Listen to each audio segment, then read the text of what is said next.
What you today?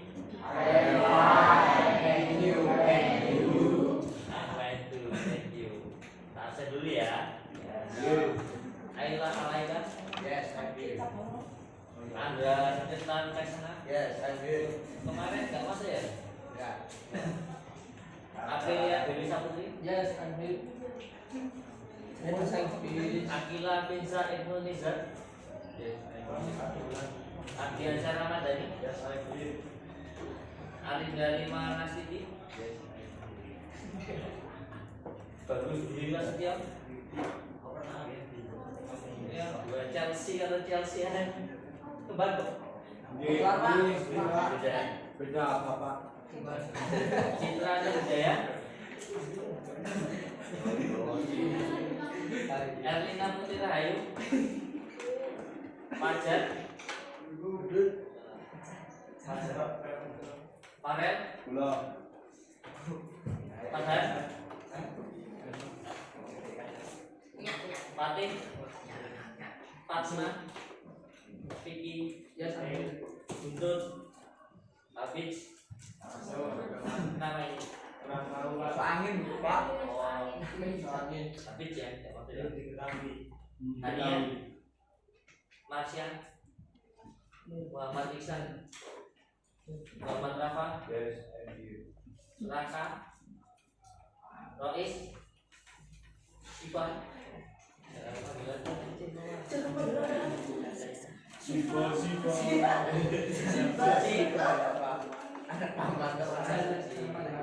Jazid?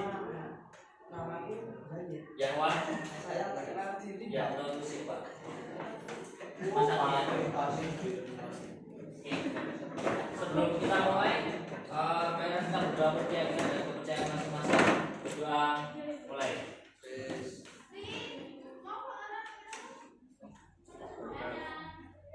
Berdoa selesai.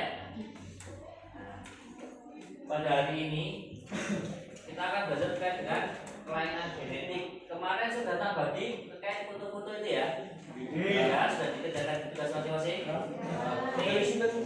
Nah, di sini yang di kelompok kalian kemarin ada satu foto ya. Satu foto terkait dengan buta warna, ada albino, alasannya sama hemofilia. Nah, di sini Bapak akan menjelaskan terkait Bapak mengapa sih kok bisa terjadi kelainan genetik tersebut.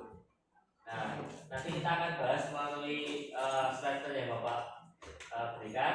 Silakan nanti bisa ditulis dari masing-masing. Kemudian nanti Bapak akan berikan penugasan terkait bagaimana cara menentukan persentase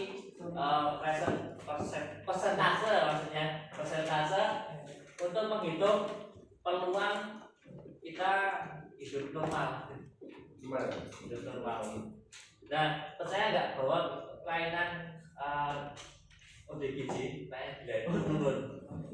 Niko pun kena sama Iya, itu menurun sebenarnya, juga menurun. Ada observasi yang menunjukkan bahwa kalau kelainan gila itu sudah menurun. Tapi jangan dibikin gila sendiri, gitu ya. belakangan kita. Apa itu kelainan genetik? Selesai Pak? Ya masih nanti. Pada dasarnya kelainan genetik itu semua manusia sebenarnya normal lebih dahulu. Namun kelainan genetik ini itu adalah perubahan mutasi pada gen. Kemarin waktu pertemuan pertama kita kan menjelaskan terkait 23 pasang kromosom itu ya. Oke, yang ke-23 itu adalah penentu laki-laki dan perempuan. Nah, kelainan genetik ini bisa ditentukan oleh 22 pasang yang mengandung sifat-sifat tersebut. Nah, dari sini penyakit akibat perubahan mutasi pada gen tertentu. Mutasinya itu dari gennya tersebut sehingga dia memunculkan penyakit-penyakit yang sifatnya keturunan. Gitu ya. Selanjutnya, apa saja penyakit kelainan genetik yang saya sebutkan kemarin ada sekitar 5 ya. Namun kita akan membahas di sini tidak terlebih dahulu supaya tidak pusing ya, karena banyak. Yang pertama kemarin apa? hemofilia ini kalau kita lihat ya anak-anak, hemofilia itu penyakit keturunan yang sangat-sangat termasuk langka di Indonesia. Namun juga tidak besar kemungkinan bahwa kalian juga membawa gen tersebut. Namun kan kita tidak tahu bahwa di sini ada yang membawa gen tersebut. Ada nggak yang di sini mengalami ketika sobek dia nggak sembuh-sembuh? Ada? Nggak ada. Nah, nggak ada. Berarti semua jaga normal. Kalau laki-laki jelas, kalau dia ketika sobek seperti ini, dia langsung menutup. Misalnya kalau bahasa Jawanya ngoreng, ya, atau sejadi penutupan luka, berarti dia termasuk laki-laki yang normal. Tapi kalau perempuan, dia bisa membawa gen tersebut, namun tidak terlihat. Namanya adalah wanita karier. Karier, bukan karir, karir pakai K, itu pakai C. Karier namanya. Nah, itu tuh di dalam gennya bisa muncul hemofilia kalau kita cek. Ya, namun ada cara cek khususnya. Nah, kalau yang normal, anak-anak bisa lihat di sini.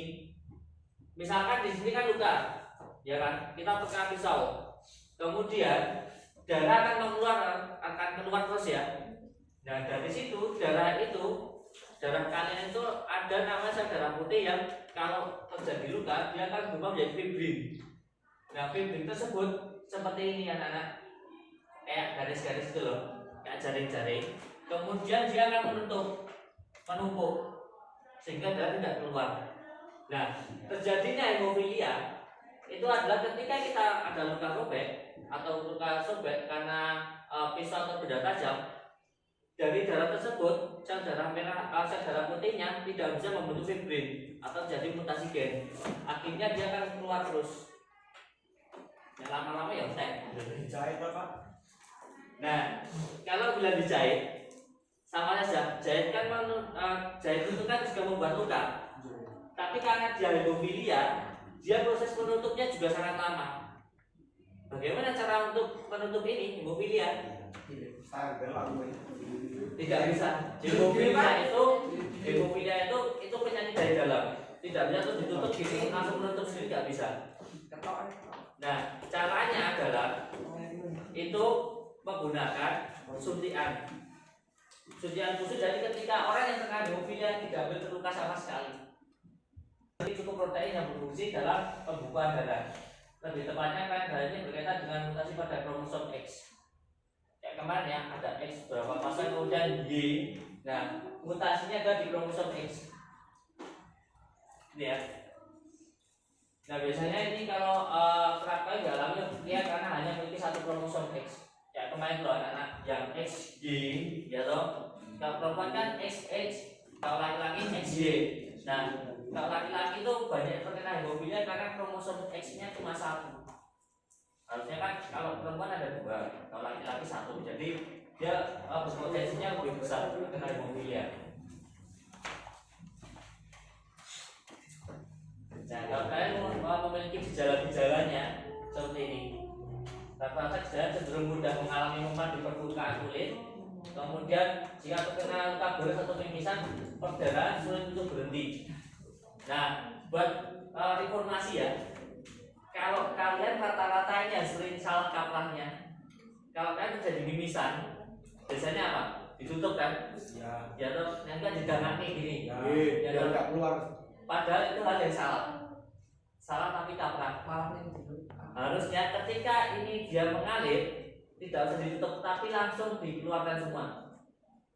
Kalau kalian orang normal, tubuh akan merespon sehingga akan menutup sendiri. Tapi kalau kalian hemofilia, dia akan keluar terus, tidak berhenti. Kecuali kalau terjadi namanya patah tulang hidung. Patah tulang hidung itu akan terus berjalan terus sampai kamu harus ke rumah sakit terlebih dahulu, ditutup dari dalam. Kenapa kalau kita orang mimisan tidak boleh ditutup pakai atau didanakan? Naik ke atas tidak boleh, kenapa? Karena darah akan beku di dalam, sehingga apa? Menyumbat pernapasan kalian. Ya, pernapasan tersumbat tolong. Ya wes, tidak bisa bernapas. Jadi kalau kalian terkena mimisan itu harus tetap dikeluarkan terus. Sisinya kayak gitu Pak.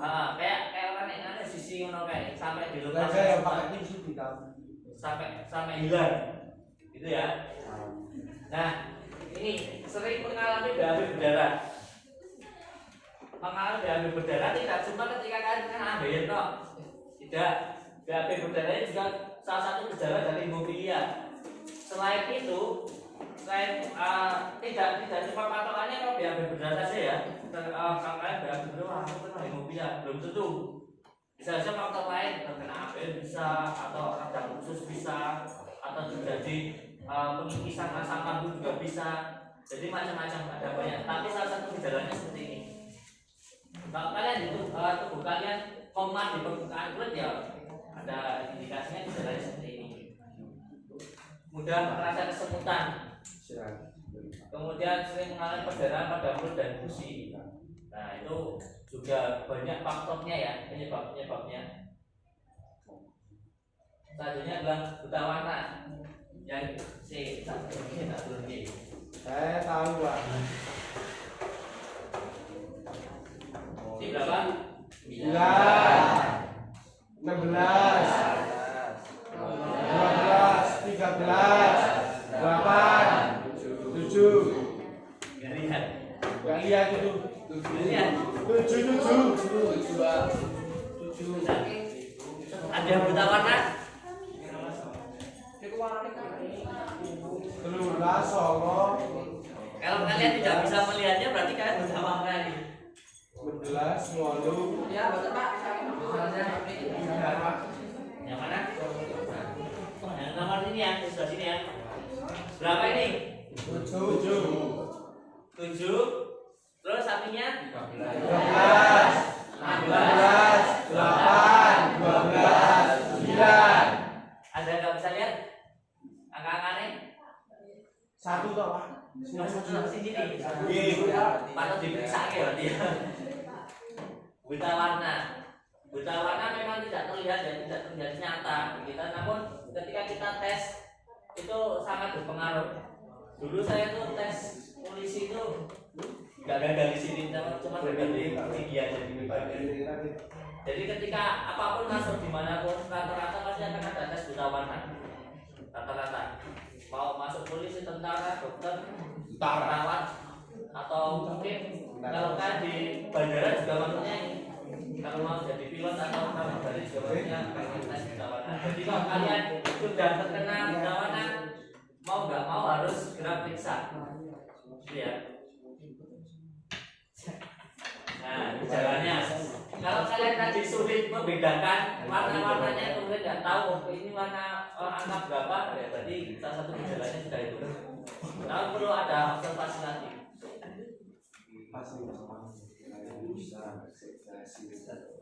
Nah, penyebabnya selain kelainan genetik, karena genetik, buta warna itu juga bisa disebabkan karena diabetes. Nah, diabetes itu anak-anak, diabetes itu juga penyakit keturunan. Siapa orang tuanya di sini terkena penyakit gula? Neneknya? Pak, Berarti ada kemungkinan kita berpotensi penyakit gula. Makanya berhati-hati kalau mengkonsumsi sesuatu apapun. Nah, penyakit gula kenapa bisa kok bisa menurun? Karena memang itu kelainan genetik. Ya, kalau nenek kita terkena penyakit gula, otomatis biasanya anaknya juga bisa terkena potensi penyakit gula. Itu 2 kali lebih beresiko. Nah, penyakit gula anak-anak, penyakit gula itu berbahayanya adalah bisa menyebabkan penyakit lain. Contohnya buta warna. Buta warna ini juga bisa berpengaruh terhadap glukoma. Tahu glukoma nggak? Penyakit glukoma. Glukoma itu kalau terjadi saraf di mata itu dia itu rusak sehingga dia tidak bisa melihat, semakin mengecil loh, retinanya kita itu semakin mengecil. Lama kelamaan kalau terkena glukoma matanya bisa bengkak, besar, kemudian sampai akhirnya tidak bisa melihat apapun. Gitu ya. Alzheimer juga bisa. Alzheimer ini penyakit yang lupa, jadi kita sudah lupa dengan diri kita sendiri kan ya. Alzheimer. Nah, ini anak-anak efek samping obat-obatan. Misalnya obat untuk penyakit autoimun, tekanan darah tinggi, infeksi gangguan saraf dan antidepresan. Ya, antidepresan yang berbahaya loh. Jadi kalau kalian hati-hatilah dengan obat-obatan karena dari sini bisa menyebabkan buta warna. Karena buta warna sulit banget untuk sembuh dan kemungkinan sembuh sangat kecil, bahkan mungkin tidak bisa sembuh. Kemudian ada apa namanya karena faktor usia ataupun faktor zat kimianya ya. Kemudian albino. Percaya nggak mereka itu sebenarnya saudara kandung? Percaya. Mereka itu saudara kandung. Nah aslinya bapaknya si ini si albino itu juga negro. Dia keturunan kulit hitam dengan sama dengan saudaranya ini. Itu. Jadi albino itu penyakit yang tidak bisa disembuhkan, namun dia membawa gen, gitu ya. Putih apa? Putih. Nah, kalau kalian lihat, ya, albino ini berbahayanya adalah dia mudah sekali terkena kanker kulit. Nah, bersyukurlah kalian yang mempunyai kulit hitam. Bersyukur. Bersyukur.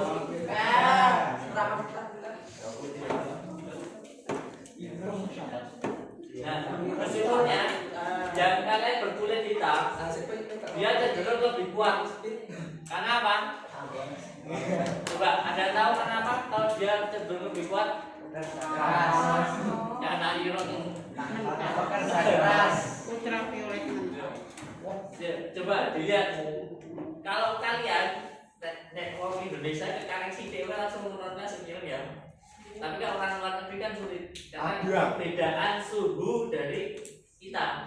Nah, karena berhubung Indonesia itu daerah khatulistiwa, nah matahari sering lewat di atas kita kan. Itu karena ada sinar ultraviolet. Dari dalam itu sinar ultraviolet di dalam kulit kalian itu ada namanya pigmen. Nah pigmennya kalau orang albino ini ya orang albino dia punya kelainan pigmen. Jadi pigmennya itu nggak ada, makanya orangnya putih. Kenapa dia bisa lawan kena kanker kulit? Karena nggak ada pigmennya. Pigmennya itu untuk melindungi kulitnya dari sinar ultraviolet kayak gitu. Nah untuk kayak sing do kira-kira nih kenapa panas boleh layangan ini bersyukur pigmenmu ini kuat sehingga kamu tidak terkena kanker kulit. Bersyukur. Selain itu anak albino itu dia juga rawan terkena karena apa? Di dalam tubuhnya terjadi mutasi gen tersebut. Selain dari pigmen, dia juga tidak bisa terkena sinar langsung. Makanya nggak pernah tahu kalian lihat orang-orang albino jalan-jalan di dunia rumahnya itu nggak ada loh. Nggak ada. Kalau merah itu gimana Pak? Ya. Warna merah itu sebenarnya bukan keturunan dari sini ya. Dia bukan keturunan dari kita juga, namun kalau albino cenderung dia dari kulit, kemudian alis, retina, rambut, semuanya warna putih semua. Albino. Tapi kalau orang yang dia putih, tapi kok ternyata dia tuh nek panas kok tetap lahiran yang warna jadi abang. Dia bukan keturunan albino. Kalau albino tuh udah terkena itu ya udah putih, benar-benar putih semua. Iya. Nek kalian lihat hewan albino ki api. Kalau jalan-jalan di PP terus dino ngono. Tikus sama Mati aja. Fotonya pulang buat itu. Apa nih? Tapi mana abang? Ya enggak. Ya bukan albino. Bukan albino. Ya, lanjut ya anak-anak. Oke, tanya penyebabnya ini adalah mutasi pada gen yang memberikan instruksi produksi protein terlibat dalam produksi sehingga dia mutasinya agak banyak. Nah di sini albino itu kita ada kelompokkan menjadi 3, yaitu OCA, OA, sama albinisme. termasuk langkahnya albino. Spesies lang. Ya sudah sangat terlihat ya perbedaan dari apa namanya gejala-gejalanya kalau orang-orang yang terkena albino. Jelas ya di sini tidak ada yang terkena albino ya ini ya.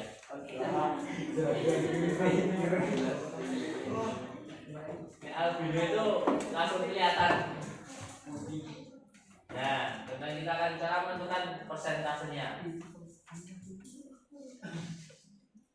Tuh. Wow.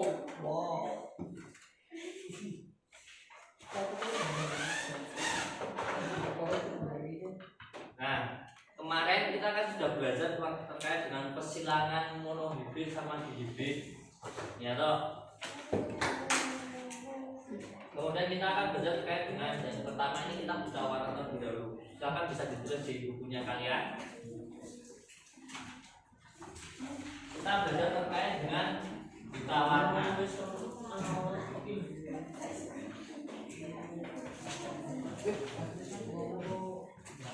Nah, yang pertama kalian harus ketahui dalam perempuan itu ada yang namanya wanita normal, kemudian wanita karir, kemudian ada wanita yang sudah terkena penyakitnya.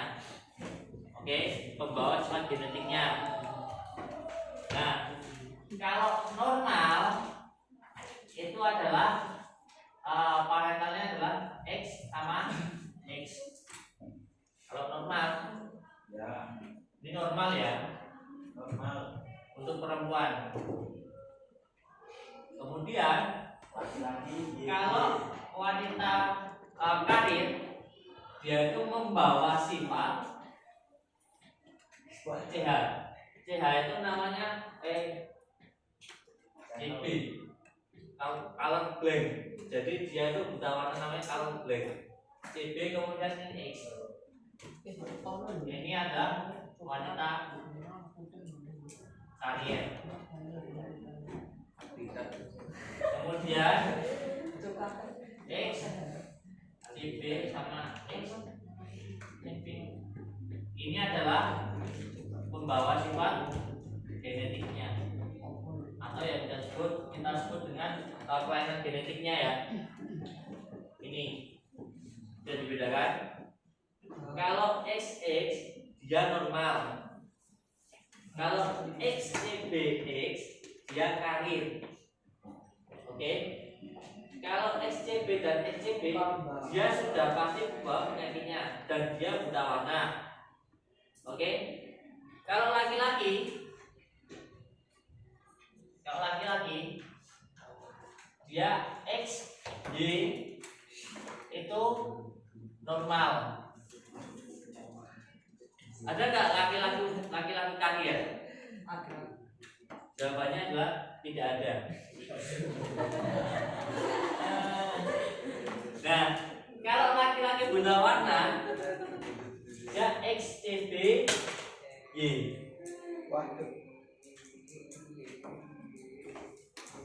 Kelainan genetik. Nah, di sini anak-anak bedanya perempuan dan laki-laki. Nek perempuan kuwi dia ada wanita karir membawa sifat. Namun kalau karir dia masih termasuk normal. Walaupun membawa ya, dia belum buta warna. Tapi kalau ini sudah pasti buta warna. Ulang ya, bener nggak? Nek XX ya toh, ini adalah wanita normal. Adalah wanita normal. Nek wanita karir dia XCB kemudian X, dia karir membawa sifat genetiknya buta warna, namun dia masih normal, bisa melihat warna dengan jelas, gitu ya. Nek XCB dia itu sudah buta warna, gitu ya. Kemudian nek laki-laki XY ini normal, tapi kalau XCBY dia kelainan, sudah buta warna. Jadi laki-laki itu tidak ada laki-laki kafir. Nah, udah? Ya. Nah, sekarang kita coba menentukan laki-laki normal menikah dengan laki-laki mana?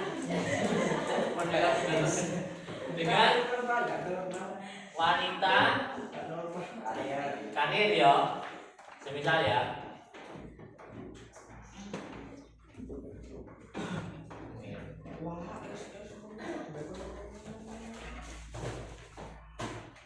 Oke, kita tentukan parentalnya. Kan ini parentalnya satu. Ini parentalnya ya kan. Laki-laki normal, atau parentalnya kan XY, laki-laki normal, ya toh.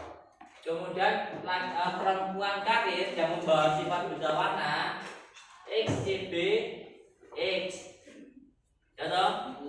Kita tentukan gametnya. Gametnya apa nih? Gametnya apa? X Y. Gametnya ini X B X. Jadi cara menentukan gamet ini bisa loh, dah. Udah bisa. Wes. Kemudian kita tentukan filialnya F1. Dan gampang cak digawe ini iki.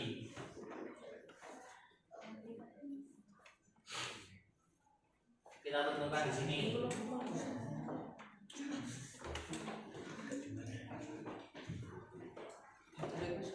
Kan kita tulis dulu, ya toh. Tinggal filialnya.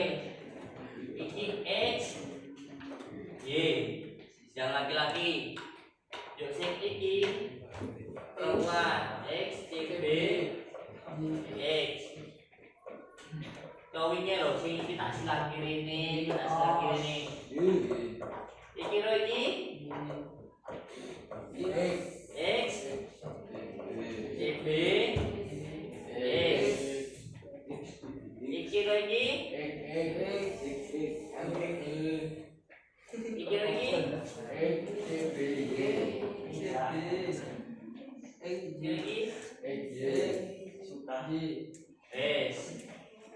gampang ya. Persentasenya iki XCB ini X mana piro? Mana piro? 1. X ini mana piro? 1. XCB Y ini mana piro? 1. X Y ini mana piro? 1. 0 lupa. Apa ya? XCB X dia wanita normal apa karir? Karir.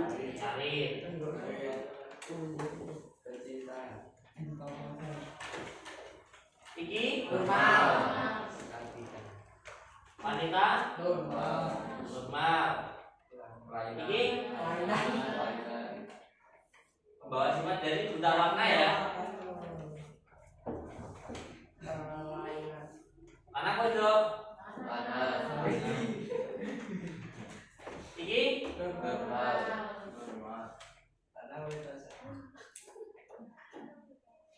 Yes.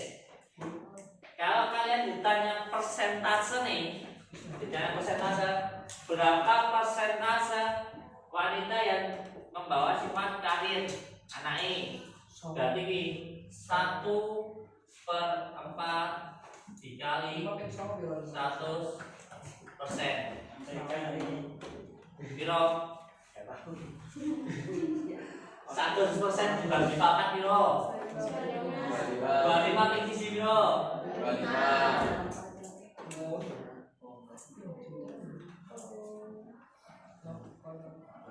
Ini ya. Iki nek laki-laki normal menikah dengan wanita dari buta warna ya. Berarti berapa persentase yang terkena buta warna? 25%. Sing terkena buta warna? Masuk. 25. Ya. Sudah sih. Bisa.